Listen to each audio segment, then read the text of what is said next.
to Wednesday's News Moto, brought to you by For Real. In this News on Two Wheels, you get to watch footage of a ride in Cambodia while I update you on the news of the week. Plus, every view helps Cambodian charities. Today's ride takes us around town to the Bassac Lane area. At For Real, we donate all of the money we earn from YouTube to charities in Cambodia. Here is the total we've raised so far. We are so pleased that we can do this, and it's made possible because you are out there watching our videos, so thank you. Please don't forget to like, and if you haven't subscribed, please consider doing so. Hopefully we can keep growing this channel and do even more good in Cambodia. Okay, let's get to the news. It's Wednesday the 30th of August, and today we check for updates about transfers to the new airport. We look at why the Honda Today may become the most popular moto in the kingdom, and we see where the noise is coming from in Bassac Lane. We'll also check in on last week's jailbreaker. First up today, though, some good news. There will be a train out to the new airport. The bad news, it's not going to be ready by the 16th of October. A study is being done to investigate a light rail line from Siem Reap Angkor International Airport to Siem Reap City, according to a consultation meeting that took place on the 23rd of August at the Siem Reap Provincial Hall.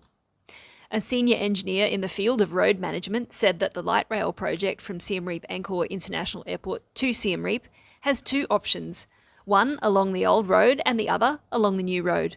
However, how the project will progress is still unclear, as the technical team is working to collect data on the impact of the railway construction.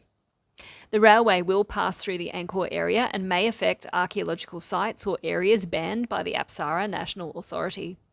So if it happens, it's still a very long way off. There has been no announcement or official information about how passengers will be transported to the new airport, but as soon as this becomes available, we will share it. From planes and trains to motorbikes, the days of riding legally without a licence might be coming to an end. The Interior Minister has proposed introductory motorcycle driving licences for vehicles from 60cc to 125cc in order to reduce traffic accidents in the country. Currently, licences are not needed for motorcycles with the capacity of 125cc or less. The Minister has requested the relevant officials to consider introducing motorcycle licences for vehicles over 60cc. He noted that traffic accidents have become a big issue, and he believes provision of licences for vehicles with a capacity of 60cc or more will help to reduce accidents. At this stage, there's no timeline for these changes.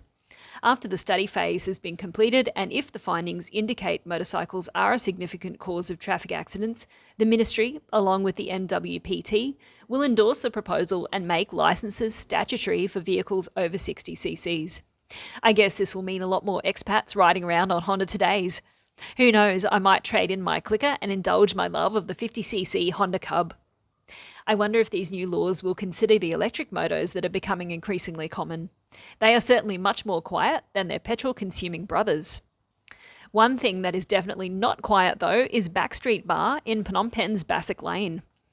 Residents living in the area have now lodged a formal complaint with the Governor of Chemkamon District, stating that the Backstreet Bar, an open-air venue where revellers party till the small hours of the morning, is causing them misery through intolerable levels of singing, dancing, playing loud music and shouting until almost 5 o'clock in the morning.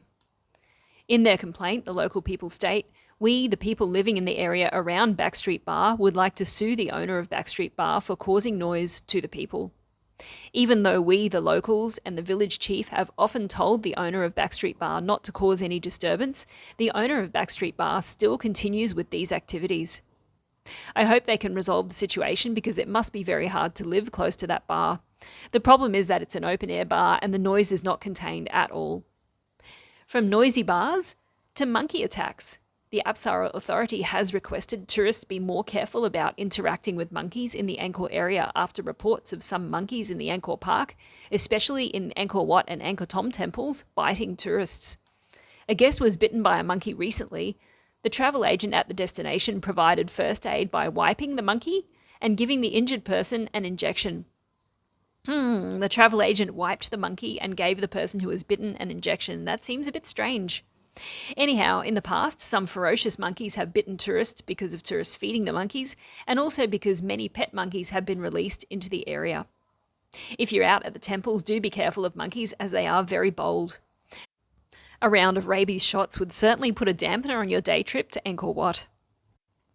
Still in the archaeological park, the Minister of Land Management, Urban Planning and Construction has urged provincial authorities to expedite the issuance of land titles to people who volunteered to move out of the park in Siem Reap province. The minister made the statement during a meeting held to review the progress of infrastructure development at the two sites to which people have been relocated, Runta Ek village in Bantay Sray district and Piek Sneng village in Angkor Thom district. According to the latest report from the Ministry of Land Management, 9,836 people have volunteered to leave the Angkor Park area and have agreed to accept plots in the Runta Ek and Piek Sneng villages. Of them, 5,865 will move to Runta Ek, while 3,971 will relocate to Piek Sneng. Nearly 600 families have received land titles so far, but 9,836 people is a lot more than 600 families.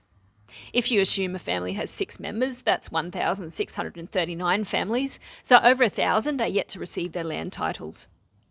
It's time to have an update on the jailbreaker from last week. Remember his accomplices busted him out while he was on a dental visit? The foreign national and drug kingpin that the criminal operation freed was recaptured on Tuesday. 2 others were also arrested at the time, and a further 2 were captured soon after, taking the total number of arrests to 13. Others involved in the ambush are still on the run. All the while, a different kind of crime is being carried out in the kingdom's northeast. A well-known cattle rustler has been arrested in Ratnagiri province. The arrest came after the discovery of a dead cow on the riverside in a village in Konmon district of Ratnagiri province. After receiving a telephone report from the owner of the cow, the administrative police conducted a search until the target was handed over for arrest. After being questioned, the suspect confessed that he had stolen many cattle to be slaughtered. Police are searching for 2 other members of the rustling gang. Next up, let's check in with Cambodia's air pollution. The United Nations Children's Fund, UNICEF, has issued a statement saying air pollution is responsible for nearly 1 in 5 deaths among children under 5 in Cambodia.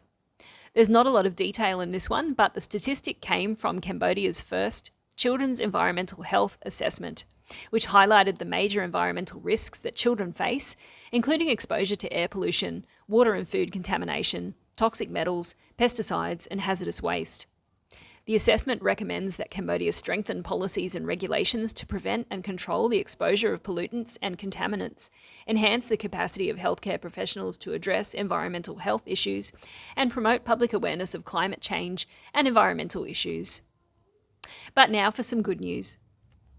The Cambodian Red Cross, or the CRC, has helped 55,359 vulnerable families in its efforts to reduce poverty across the country in the first 7 months of this year. While 9,798 families received aid by the national authorities, 45,785 families were helped by the provincial and capital level authorities, according to a report. It also said that 41 new houses were built for vulnerable families, and 93 houses that were damaged in storms have been repaired in the same period. The report also said that the CRC has organised a fundraising campaign, and 1,009 philanthropists have donated $13.83 million as of July.